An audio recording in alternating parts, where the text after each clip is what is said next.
Good afternoon, everyone. I'm going to repeat myself because we've just started the broadcast. My name is Krishna, and good afternoon, evening, wherever you're joining us from. We're basically going to start off by looking at some of the horror stories that we think that are going to continue this next 1 year. And this is basically from our observation on the industry.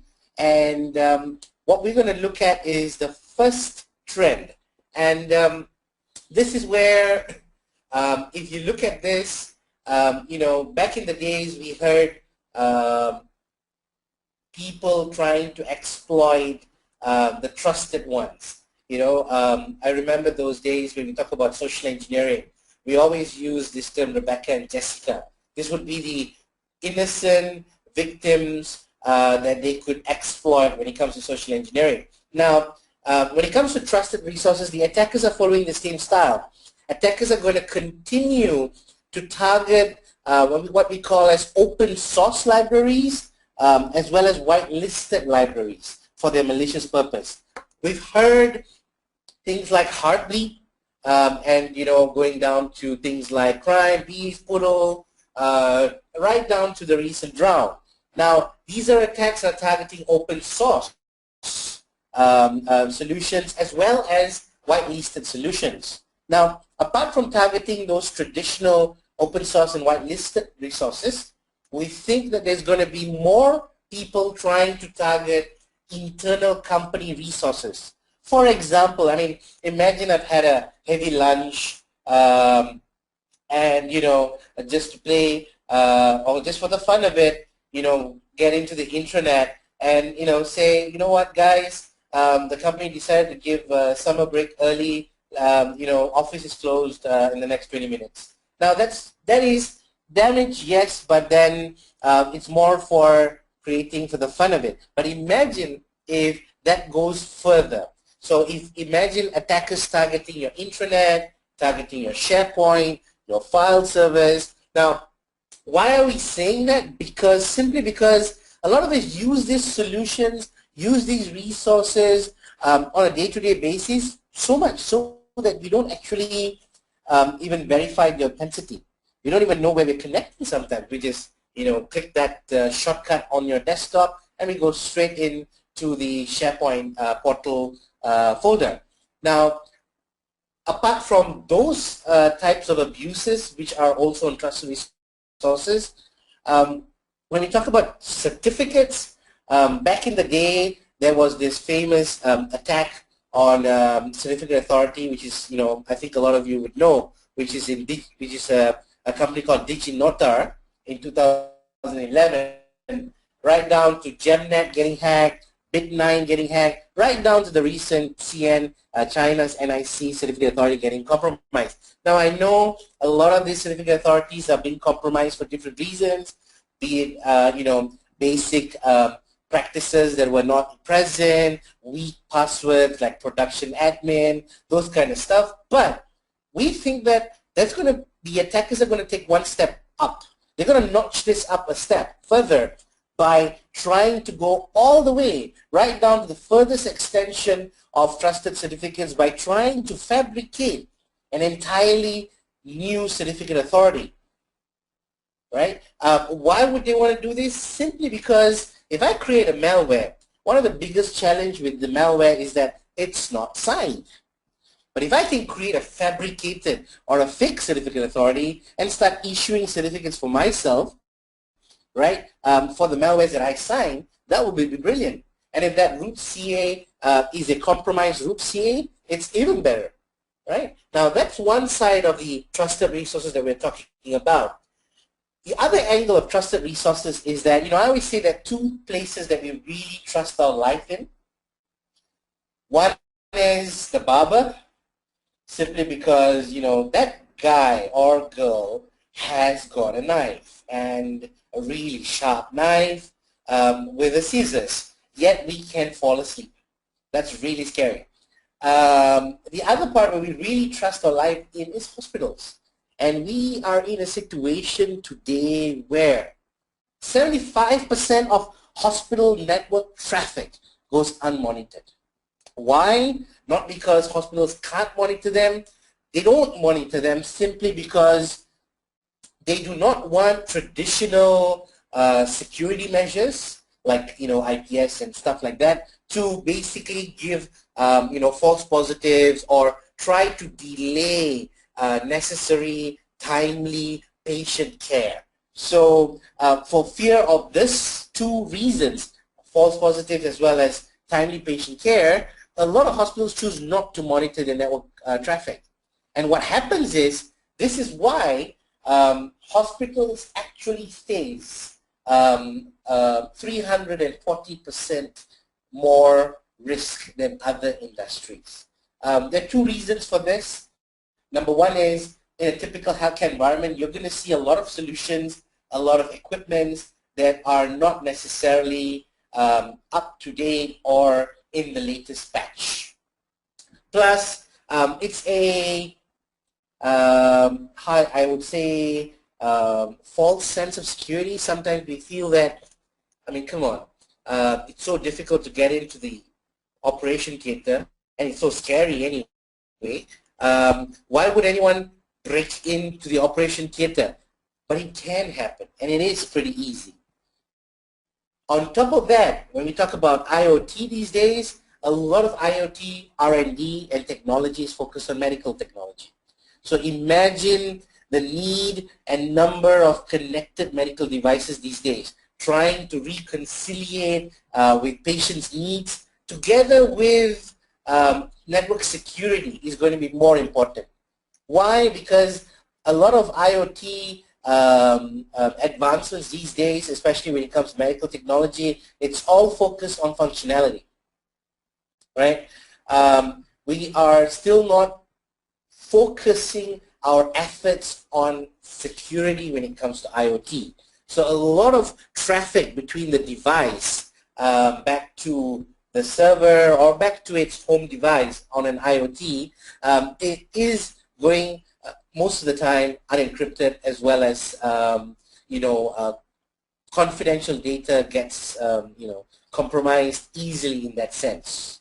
Now, for an organization such as healthcare, cyber insurance would definitely be important, and that's where hospitals really need to take network security seriously, because cyber insurance these days mandate that at least a certain amount of due care needs to be done from the organization.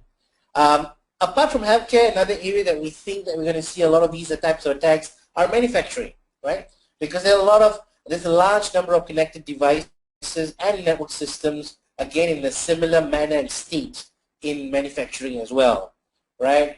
Back to your open SNMP community strings, default community strings, unencrypted FTPs lying around, unpatched systems.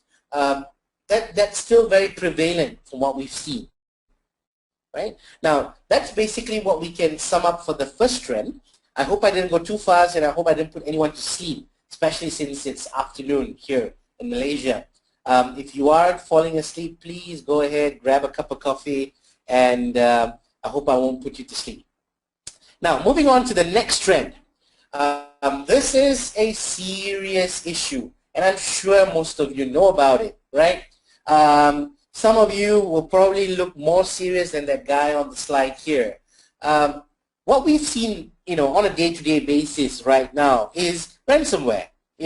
Things like CryptoLocker, Linux Crypter, FreeBSD Decryptor, right? Now, we do see those kind of ransomware. That's stuff that you already know, but what we are trying to say here is that ransomware is going to take its new turn of its industry progress. Why? Traditionally, a lot of these ransomwares that are targeting, for example, banking devices. Now, ransomware targeting traditional banking is going to have two advantages. Number one, direct monetization, right? Now imagine, which business is going to give you direct cash and relatively very low cost per victim, right? You just have to create a ransomware once, and ROI seems to be pretty good, right? Now this sort of motivates criminals to start focusing on this. And the other angle is that because that low cost per victim, third parties such as banks, for example, or law enforcement agencies are not really taking this threat seriously. We see a lot of banks taking phishing seriously because that has a direct threat on them. But we see a decreased interest when it comes to ransomware from organizations such as banks and law enforcement. Now, because of that, and of course because of the fact that once I take over a ransom, once I put someone into ransom, the loot can be paid off in an almost anonymous manner through cryptocurrency. So this is a serious catalyst for criminals to work on. And what's going to happen is these days their ransomwares are targeting your laptop, your servers. That's pretty old. But then what we're trying to see is that we think that ransomware is going to go and start targeting other kind of devices. Imagine if ransomware starts targeting your TV. You know, you're all excited, you're going to watch that next season of Scandals, and then boom, your TV says, you know what, you've got to pay a couple of bitcoins or else you can't turn on your TV.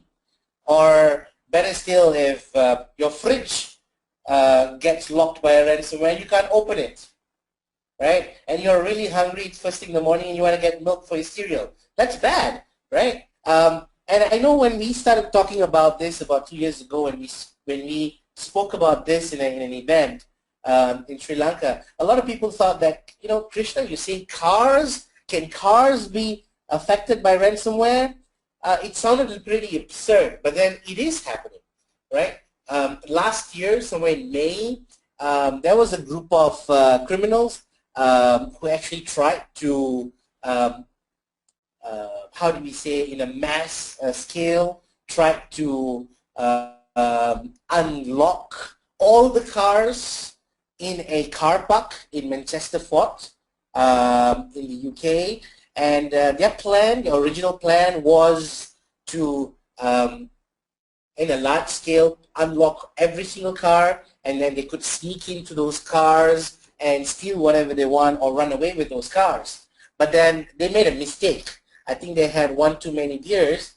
Instead of unlocking it, they ended up setting off the alarms. So what happened was you had a whole parking lot full of cars, and they were locked, and the alarms were going off. Now, this was very interesting because this starts to set a precedent for cars being locked as a ransomware. Imagine if you're in your car trying to take a long drive back after work, and you just parked at your home and you can't open your car. And they said, you know what, pay us a couple of bitcoins. We've just hijacked your car and we've locked it. That's bad. So we're going to see more and more ransomware threats that are going to target our technology. Another desirable target platform will actually be Macs as well, because, you know, they are relatively low on the target scale at the moment, and we're going to see more and more focus and motivation on that. Now, apart from that, the other angle, of course, is financial crimes. Now, financial crimes are interesting because just as we were talking about the previous trend, and I was talking about Bitcoins, there are three distinct areas we think that criminals are going to look at when it comes to financial crimes and how they're going to change their game plan. Number one, we think criminals are going to focus on new infrastructure. Number two, criminals are going to focus on new payment methodologies. And number three, criminals are going to focus on mobile wallet. It makes sense. New infrastructure, new payment methodology, as well as mobile wallet. Because if you do a Google search on Wikipedia, you can find that there's actually almost 740 types of cryptocurrencies. Although roughly about 9 of them total to about $10 million of capitalization. And you see a lot of these Bitcoin as well as cryptocurrencies being used in these types of attacks. Apart from that, also there are about almost 60 odd different online payment services that accept these alternative currencies, right? And there are more and more people trying to understand the blockchain infrastructure for the industry, and the criminals are also targeting on that. So it's not a very nice marriage when they both start meeting each other, right? The situation here, of course, is that when these systems that are being implemented are implemented in a rush just to meet the industry's demand, they are going to leave these systems vulnerable, right? The other issue, of course, is that when you have cybercrime merging together with APT, you know, creating financially motivated criminals out there, what they're going to do is that in the past we noticed a lot of these criminals are targeting end users, right? You and I, phishing, right? You know, trying to target browser exploits, trying to target the end users. But what we're seeing is that right now they're going to go further and start targeting the financial institutions themselves. From the recent Bangladesh incident and the not so far away Carbonac heist, you know, where hundreds and millions of dollars were heisted, and even in Malaysia we had a situation where ATM machines were spitting out cash. We think that cyber criminals are going to set their eyes on alternative payment systems like Apple Pay, Android Pay, as well as all these point-of-sale systems and ATM machines, right? Now, the other area, of course, is stock exchange itself, right? The mother of all mothers, right? Because what happens is, while, you know, when you try to target a frontal attack against an end user, you can have a quick payoff. There is always a possibility of trying to go after the stock exchange algorithm, for example, or the algorithm in a stock trading system, and they're trying to manipulate this algorithm. That is a more subtle attack, and that's going to happen because a lot of these organizations go online without doing due care, and that is a serious threat. Now, apart from that, we are also going to see a lot of behavior-based crimes. Now, this has been around for a while. Now, if you look at it, in 2016, online threats are going to go, and they're going to rely more and more on trying to master the psychology behind each scheme rather than trying to master the technical aspects behind the operations, right? Because the psychology is more important. Imagine, there is an age-old saying, right? We call it the FUD principle: fear, uncertainty, and doubt.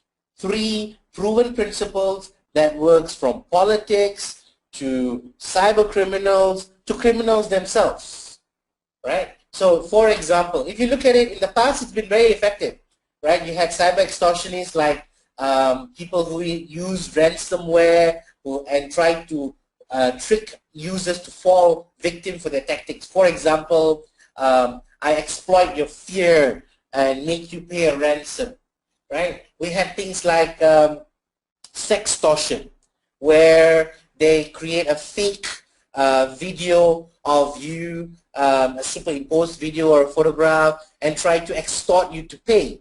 Then you also have things like rogue antivirus traps, fake antivirus traps such as Lisa Moon, for example, where people think that their machine has been infected, and something pops up saying, you know what, you've been infected, please clean it right now. So people who fear that their machines have been infected fall prey for that victim. In fact, the early variants of ransomwares, all of them locked your screen and then made you pay before you gain access, right? We even had things like police trojans, where it targeted certain minority groups in certain countries, where it threatened them that, you know, we're from the FBI or we're from the police, we're monitoring you, we know you're doing something funny, right? And we're going to arrest you. If you don't want, please pay this this fine.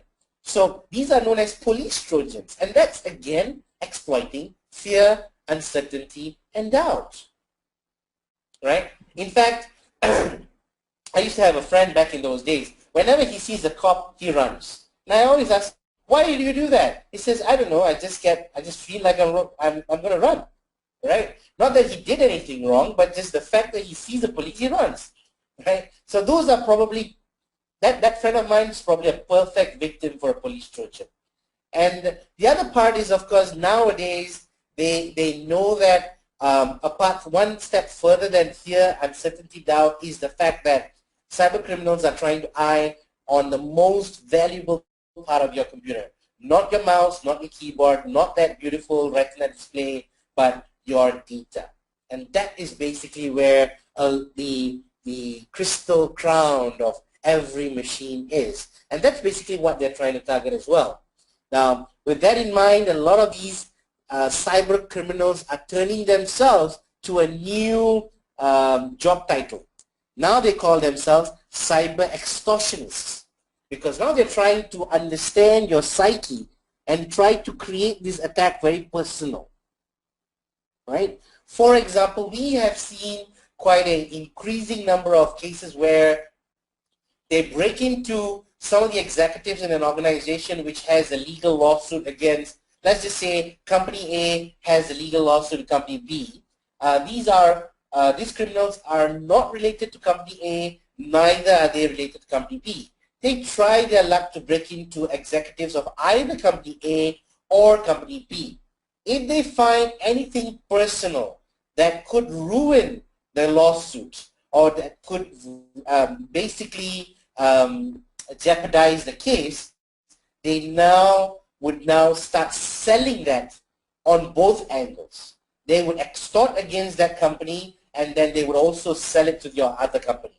So that's what happens as well. Now businesses are actually falling more and more as victims for these elaborate tricks. And a lot of them are basically social engineering tricks if you look at it, right? Persuasion, fear, and that's basically what's happening these days, right? From those tricks like Hawkeye, Cuckoo Miner, Predator Pay, all of those are basically trying to intercept communication between partners and trying to exploit that for benefit. Now, I hope I'm not talking too much, and let's move on to the next trend. That's a little cute boy down there. What happens is this. Today, smart devices conquer our lives. I'm just waiting to start see smart underwear on the market. Probably will come out soon. But then again, failures in these smart devices are going to cause a lot, and we think it's going to be lethal. At least in 2016, you're going to have at least one consumer-grade smart device failure, right? Be it from your Babymon, be it from your smart TV, be it from your smart car, smartwatch, smartphone, whatever that's smart, right? I had a friend of mine who said, nowadays I don't have to be smart because everything around me is smart. And I can, remain not so smart after all. Now, when users are getting more and more dependent on these smart devices and more dependent on these connected devices, the problem is the industry is going to be focused on trying to smartify anything they can see.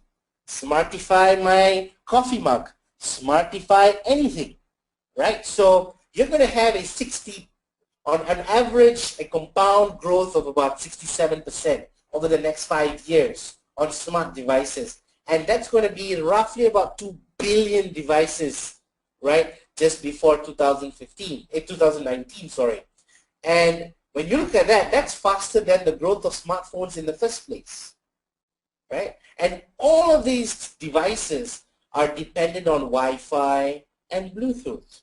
And of course, some of them depend on other protocols such as Zigbee.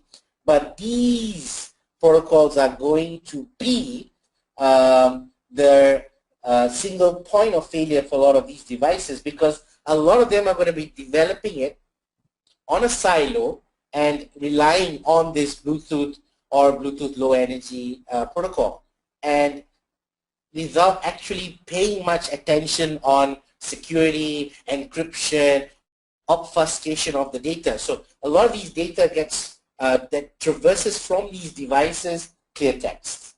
Now, in fact, nowadays there's a trend that says you have PayWave, you have HackWave, and that's happening. So with a lot of these devices coming out, our devices are going to fight for connections, and the problem is when one of these consumer-grade devices fail, you're going to affect physical safety, right? I will give you an example of, I'm sure you've heard of the recent drone hitting the plane, or rather the other way around. And as more and more drones encroach our space, airspace, we're going to have a lot of issues. Recently in one of the conferences, we even showed how we can hijack some of these drones and turn these drones into a personal flying army. And that can be pretty dangerous for an average boy or a kid or a girl walking on the street. So what we're seeing is that these smartphone device failures or smart device failures are going to be, they're going to cause harm physically. That's going to be worse, not just causing harm electronically. So in the future, when we see an incident or a hack or a malfunction, we're going to have quite a serious issue. I'll share with you a little story. I'm sure most of you are familiar with baby monitors, the ones that you put in the room of your child and you can listen if they're crying. In fact, a lot of these baby monitors are on the 2.4 gig wireless frequency, and a lot of them are not protected whatsoever. So there have been many cases. There was a couple in New York City several months ago that was, that woke up in the middle of the night frantic because their kid started sounding funny. Was saying, wake up, daddy, I'm looking for you.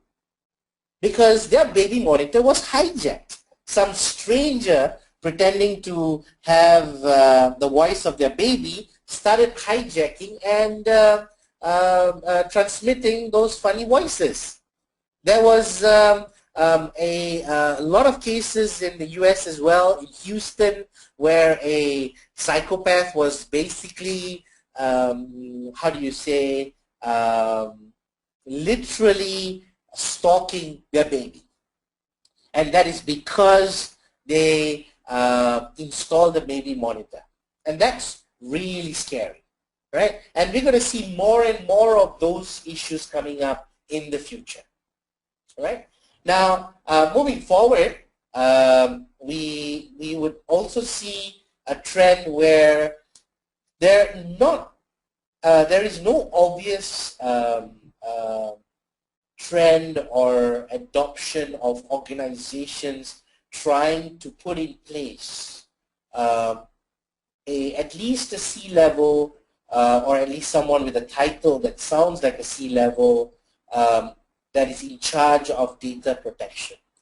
Why? Because at the end of the day, an organization is concerned about its data. They're not really concerned about their servers getting compromised. What they're really concerned about is when the servers get compromised, people will have access to their data. So if you look at it, the crystal crown there is the data. So why are we not having a data protection officer? So we think that less than 50% of large organizations are going to have data protection officers, and that's a very sad thing because we think that you should really have more organizations having a person that is entrusted on data protection within the organization, be it regulation, be it protection, be it security, or be it threat detection, right? Now, apart from that, of course, these days, anyone with a keyboard thinks that he or she is a journalist. Anyone with a smartphone thinks he or she is a journalist. So, in fact, we have this term now, citizen journalism. So this is going to be a good and a bad problem. Good problem for the average people who get to know incidents happening everywhere thanks to Facebook and social media and Twitter and YouTube. Bad when you're on the other side of the fence. Bad for organizations such as enforcement and also government organizations, because now with citizen journalism there is an increasing trend that people are going to resort to hacktivism.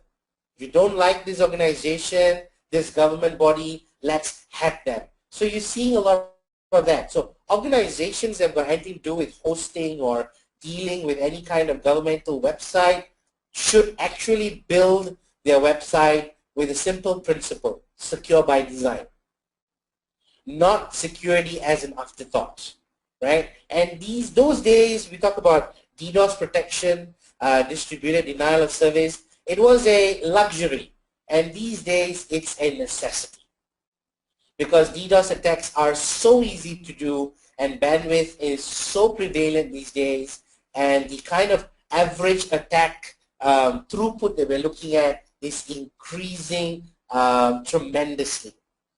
So DDoS prevention is very, very key for organizations that are in these critical areas. Implementing, maintaining a proper web application firewall is also important. And then, of course, baselining, hardening your servers, doing a proper penetration test is also important to make sure that citizen journalism doesn't affect your organization. You've got to understand that with citizen journalism, information on social media can be easily misunderstood depending on which angle that you look at. Yeah? So someone easily look at something and then put it up on the Facebook or social media, and people will start immediately targeting that person, not realizing that the real scenario was very different. So citizen journalism can be a double-edged sword. And if you are dealing with any kind of media or organization that is related to this, you should take security seriously. It is going to become more and more important. Apart from that, a lot of enforcements these days empower their men with smart devices, smartphones, and data leakage becomes very prevalent because people now can do screenshots on the phone. They see something confidential in a closed circuit communication, and they spread it out to their friends. And that, before you know it, starts spreading all over the country. So that's going to be a serious situation as well. And we think that's going to be increasing tremendously as we go. Now, and then of course, there is a nice research company called ABI Research. They did a research that by 2019, 1 in every 10 people on Earth is going to be wearing a wearable device, right? As of now, I'm that 9 people. I belong to that 9 people that don't have a wearable device. But if Apple Watch 2 comes out, I may change my mind. So we've got, activity trackers, sleep trackers. We've got, all the major brands going towards wearable devices. We're seeing a rapid growth in the number of wearable devices. And a lot of those wearable devices collect more than just basic data. They collect a lot of data. And the danger is that a lot of these data and these devices depend on Bluetooth again. The protocol being one part of the weak link. The other part is that a lot of these wearable devices utilize poorly written code. And it is easy for someone to create a backdoor into your smartphone through those wearable devices. So in the next 12 to 18 months, we're going to see people trying to target, criminals trying to target wearable devices or wearable control apps that you use to control your devices, getting compromised, and for what? Basically for spear phishing and whaling, where criminals are going to use personal data about you, right? For example, here he says project briefing with Whitney. I hope that was Brittany. But let's just say you're going to have a 3 o'clock meeting with Brittany. Somebody could actually say, yes, I know you have a 3 o'clock meeting with Brittany. Unfortunately, Brittany can't make it. Please go ahead and, click on this and view her presentation slides, and she'll come in an hour late. Now, when I see an email like that, a lot of us tend to believe the authenticity of the email, because who else knows that I've got a 3 o'clock meeting with Brittany? So that is the key. A lot of the criminals are going to target wearable devices or the wearable device control apps to see if they can get hold of valuable data that they can use for other attacks such as spear phishing or whaling or even ransomware or cyber extortion. Now, with that, he is a very famous person, Snowden. I'm sure everybody knows that. And I think we've seen a lot of these stolen data being released in the public for a couple of years now. And we think that this is going to continue. This industry is going to prosper. There is a huge market for stolen, personally identifiable information as well as credentials. And even in our emergency response team on a daily basis, we do see a lot of credentials being stolen. So the question is, a lot of organizations these days are reactive. They wait for a credit card to be compromised, and then they wait for the user to dispute on a transaction, and then they go ahead and they suspend the card and issue a new card. That's very reactive, right? What organizations need to do is to turn their approach to this proactive.